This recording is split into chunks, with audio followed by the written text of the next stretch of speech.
I am with Chef Lance Roll, the flavor chef, chicken bone broth exclusive. So how did you get started? What was the big turning point for you getting started?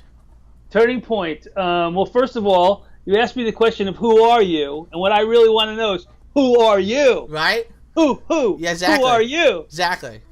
Yeah, because we know you love the Who, Phil. Exactly, I do. So anyway, yeah, I'm very excited to be here, folks. I've been a chef for 29 years, so it got started a long time ago, 1988. Zoom, fast forward up to 2006. Let's say I'm going through a transition. It's called divorce, which is a big transition, and trying to refine myself and whatnot. I had 18 years at that point of excellent culinary experience, mostly classical French training, 2004 to 2000. San Diego Culinary Institute, where I met Phil, or through that institute I met Phil, and had accomplished my CEC certification as an executive chef. And then I went on my own January 2007, and then on November 11th, 11/11/07, I literally was in Cardiff Market parking lot in Cardiff Seaside Market in Encinitas, California, here, and received a vision or a divine inspiration, a universal, whatever you want to, a calling, and to bring bone broth to the market. Truthfully, right. 50 podcasts, right. And then the story never changes. It has a good. Yeah. So anyway, yeah, I just got this vision. I had been studying with Paul Chek of the Chek Institute, and he introduced. And so I knew a lot about all this stuff I was doing, and the bone broth had become part of what I was doing for my catering clients, part of what I was doing for my personal life, and then of course understanding that this product was being universally made by many chefs already. But in an article that Sally Fallon had written, she's the president of the Weston A. Price Foundation, she wrote an article 2001, 2002 called "Broth is Beautiful," and so it was all about the benefits of bone broth and all the great things about bone broth. So I basically started working on it. I became known as the flavor chef at the San Diego Culinary Institute. So like I said, January 2011, started the company. Late 2007, get the idea for bone broth. I'm doing a catering business. I've got a meal service business going, and then just started to bring the bone broth to market through about 2011. Finally got it into some stores. And, in 2012, I was on, exactly 4 years ago this month, I was on Fox News in San Diego. And of course, everyone asked me, well, what the heck is bone broth? So, Right. Nice. That selling bone broth, even when I worked for you, it was an interesting story. I always wanted to ask you, when did you start selling food? Like, when was that decisive moment in your life that you were like, you know what, I want to sell bone broth too? I think when I started working for you, we were selling what to California, Wisconsin. Yeah, well, I think what happened, Phil, I don't know exact year it was, but like I said, we had the broth product going. So what I had going in my business was I had this catering business going with the flavor chef, and then I started to do this meal service business called Organic Meal Delivery San Diego, and then we had the bone broth business called we had the Brothery. So we launched. So in October, that month of 2012. In April of 2012, first of all, so late 2011 into 2012, we got the labeling together. We got the CDPH license in April of 2012. That's a license that we get to sell products in retail stores. Mm-hmm. And that's when I launched into about 10 local retailers, including 4 Jimbo's locations at the time, Healthy Creations, Cream of the Crop, a bunch of different local stores. And in October, I was on the Sean Croxton podcast, Underground Wellness, huge podcast, top 50,000 downloads of that show. It was the number one podcast on the health and wellness in iTunes that year. And so we went viral on that in a sense. Everyone called, so you got to ship your bone broth. So in January of 2013, we launched the Brothery.com, which is really bonebroth.com. And bonebroth.com is my URL since 2008. And so we started shipping. And at that point, we were shipping, like you said, we were shipping all over California, all over America. And, the brothery is another one of my 4 trademarks. In that article, Broth is Beautiful, Sally Fallon said, hey, there should be a brothel in every town, which, yeah, there probably is already. But the brothel is supposed to be the brothery. So there's a butchery, there's a brinery, there's a winery, there's a bakery, brothery. And, of course, if anyone out there wants to open the brothery, they can offer me a lot of money for that trademark, but it is my trademark and my words. The brothery, I own that. You do. And that's by the USPTO, United States Patent and Trade Office. Right. So that's what it all started, January 2013. And, we're growing a lot. I show everyone here, this is the Broth is Good For You symbol. This is Broth is Good For You, promotes the health of you. Another trademark, 2008, folks. Broth is Good For You, 2008, way before bone broth became popular. So we've had a good solid 4 years in this, and January will be our 4th year shipping. So we're doing good. So would that be your greatest success, bone broth, or what would be the greatest success? Oh, absolutely. Absolutely. I think right now, again, I'm getting into a place where, people are like, oh, you're that broth guy. And we're doing a lot of work with podcasting like we're doing here, and a lot of work on the internet. I've been on many shows. Bone broth right now, what happened this year, Phil, we actually licensed the catering to my chef, and I still own the company. It still works for me, but he sort of owns the business. Right. And he basically goes out and does what you did for me, catering. Yeah. And essentially allowed me to be the CEO and run this company. And this year we made some huge changes, and we're growing. We just added recently, the bone broth is. I used to tell the culinary students they need to get a road reflector. And the road reflector idea was the idea that, if you could just come up with one great product that you could sort of scale. And, of course, everyone was telling me, even back in 2012 and 2013, like, Lance, the bone broth is scalable, the catering is not, meaning I could keep growing it, which is exactly what I've done. So the greatest success right now is basically I was just telling my new driver today doing our route, we had 2 kettles last October. In November, we added kettle number 3. In January, we added kettle number 4, and in September of this year, we added kettle number 5, 6, and 7. We're already meeting with the designer tomorrow to design kettle 8, 9, and 10. So by the end of this year, we'll have 10 kettles. Yo. We'll have successfully 5 times the business, and to reach capacity, we're going to be going into some major supermarkets. Coming up at the beginning of end of this year, beginning of next year, you'll see our products on the shelves at Gelson's, Bristol Farms, Lazy Acres. We're up and down the coast now. We got retail stores in Albuquerque, retail stores in up and down the coast. Basically, we're up as far as north as Oregon. We got a bunch of stores around the Bay Area, Santa Cruz area. We're hitting Central California now, and of course online, we're now shipping 1,000 units a week online, so we could barely keep up, and we haven't even touched the affiliate. We have 100 signed up affiliates to market our product. Right.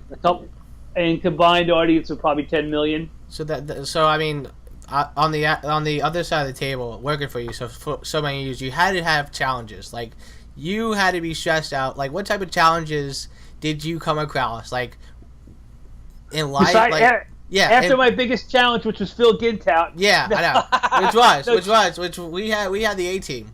We had the A team. Absolutely. But what type of challenges did you come across though? Sure. I mean, challenges in growing is as an entrepreneur and growing this business, I think the biggest challenges are definitely fiscal. In terms of raising capital. So we did our first capital raise last year. We got a second infusion this year. That was a bit of a challenge, and then there's always employee challenges. Employees are people are people, and they tend to disappoint you a lot of times. But as an entrepreneur, you have to roll with the punches. You have to, basically. I think my greatest skill to meet my greatest challenge is that I'm a solution provider, and I used to tell everyone this growing up in the business, and as a chef and as an entrepreneur, you really have to focus on the positive and basically try to change your attitude, change your life. Basically. So a great challenge is even working in this kitchen. We have a shared kitchen here, and so we're working around 3 schedules with the catering department, with the other renters we have, and so that was a pretty big one. We had the scaling. We had to scale a big challenge was scaling and assessing the internet shipping model. So that was a big one, and we did conquer that as well. Establishing the dry ice levels, the shipping, how long we're going to ship for. So those are some big challenges. I think, thankfully for me, I've been super energetic. I got a 6-year-old, and it keeps me energetic. And so balancing work-life is a big challenge for entrepreneurs. So you really want to try to achieve a balance there. And that was a challenge when, in 2013, when you were with me, yep. We had 3 businesses going. We had the catering, the meal delivery, and the broth. So, driving bags down to my other facility where we had to store stuff on a Sunday night at 11 o'clock, and working 6 to 7 days a week has been huge too. So those are my challenges. So what other businesses have you looked up to? Do you look up to, for your business to grow, such as yours? Like what type of businesses have you really looked up to during the past couple of years? I would say, we've been really focused on who we are as a brand. So we've noticed some brand development in similar categories and other foods. Something like some of the kombucha companies, and like GT's kombucha. My other trademark, Love is the Ultimate Spice. The Flavor Chef is a trademark. So really just kind of finding our niche. But seeing companies like that grow, a company like Living Tea here in another kombucha company, even just working with Healthy Creations and watching them run their business. I think overall, I guess the online model, we're just trying to looking towards our own growth and our own model. We really try to be independent of sticking to something else. But a couple of things that have helped me recently that are amazing for your audience is I just started reading 7 Habits by Stephen Covey. I think that book's going to change my life and change the way I do things as an entrepreneur and a busy guy. Also just read a book called Essentialism. So I'm starting to weave in some of these management success techniques to try to help me understand who I am as a CEO and who we are as a company. Mm-hmm. So working that in and modeling some of the models that they have to achieve greatness. All right. And then just I had the overall I'm the turtle in the race. If you know the thing I told, we grew out of this kitchen where there was a company called they're still around. They're not doing what they said they were going to do, but they're still around because they were called Sushi Poppers. And they went out one day and decided to roll out a show on food TV called Unwrapped or something. They had 5,000 orders, but unfortunately they couldn't fill them. They didn't have the production in place. So we've grown organically, and we've grown the company slowly. And truthfully, to this day, we've almost I don't think, Adam, any back orders? Nope, no back orders to date. No back orders to date.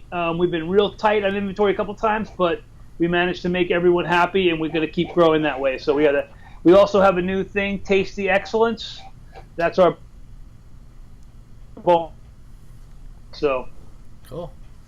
That's where we're at, buddy. Nice. So modeling excellent business practices. We'll go back to that too. I could say the other business I looked up to. Good. You want me to give you another tidbit? Yeah, go ahead. Everyone out there probably already knows. If they don't know that I'm a serious Grateful Dead fan. So the Grateful Dead, this gentleman named Barry Barnes wrote a book called The 10 Most Important Things I Learned in Business. I learned from the Grateful Dead. It's a bona fide business book written by a PhD who teaches business at university. And his name is Barry Barnes. You guys can look it up out there if you want to. Unfortunately, is there a copy on the shelf over there, buddy? Oh, we're going to... Yeah, I there gotta should be a copy. I don't have a copy in this office because I just moved my office to the other one. Okay. The business book isn't there. Anyway, I'll get you a copy of that. Okay. So put a link on the notes. Yeah. Anyway, truth is, that is a business I looked up to. The Grateful Dead were extremely prolific. They did several things. They created a tribe, which I'm doing with the Flavor Chef, and basically just roping in the bear with my branding, the dancing bear, and also just the principles. Excellence is one of their principles. You know, the band continually created, innovated, viral by putting out, you know, tapes to everyone and tapers sharing tapes, and it's kind of a beginning. One of their they have several principles, 10 basic business principles that they modeled, and essentially they didn't start to model them. At the end of 15 years of viewing the business, that's when they, you know, the guy wrote the book saying, hey, this is what they actually created. So in a lot of ways I use those, I think a value-driven core value, integrity, is one of their core values as well. The core value being you're going to be true to your art, true to your passion, and the rest will take care of itself. Right. So nice. So perfect. Rewind the tape 20 years ago. Younger, you know, handsome Lance Roll from the Flavor Chef. Still handsome. You are, no doubt. You know, I'm better, but that's neither here or there. But what advice would you give to yourself?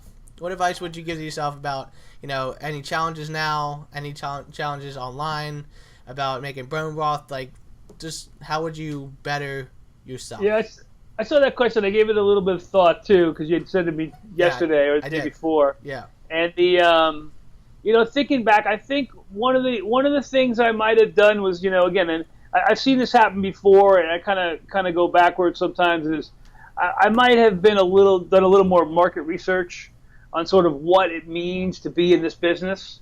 And you know, the Grateful Dead were the accidental capitalists, and I'm the accidental entrepreneur. You know, I tripled my company, quadrupled my company, now double quadrupled my company, to the point that I have to give half of it to someone else to run, so I can focus on the other half, which is doubling again. And you know, if I had some, you know, recommended some, you know, getting some better counseling on where I might be going in terms of you know, raising capital and whatnot. You know, we ran a failed Kickstarter campaign, and I didn't really understand how Kickstarter worked. So I guess the basic lesson would be, hey, do a little research, understand what you're getting into. We're running into this situation right now with distribution. So what distribution is going to do to us is it's going to take a lot of the money. It's going to take a lot of the middleman fee to get it from point A to point B. So as we grow these retailers, so I have to try to basically create a margin that'll work for the company, but also work for the end user. Because if I just go straight to the distributor and my price goes from $10.49 to $12.49, no one's going to want to buy the product, raising it $2 in a day. So so we have to figure that out. Right. Okay. And so a little market research maybe, a little more understanding of what you're getting into. But I would also say this at the same time, you know, here it is. You're going to take your passion and make it into a living. So after 18 years of cooking, you know, it was obvious that I was going to be a chef. It was obvious that I was good at it. It was obvious that people liked my food. Few good breaks here and there, meeting Paul Check, setting up some different businesses, and then just sort of going after it, you know, and just sort of rolling with the punches when stuff happened.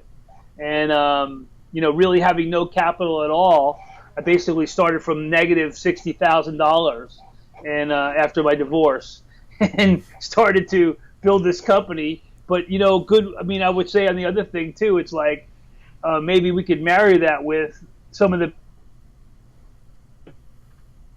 in your business life is never burn a bridge.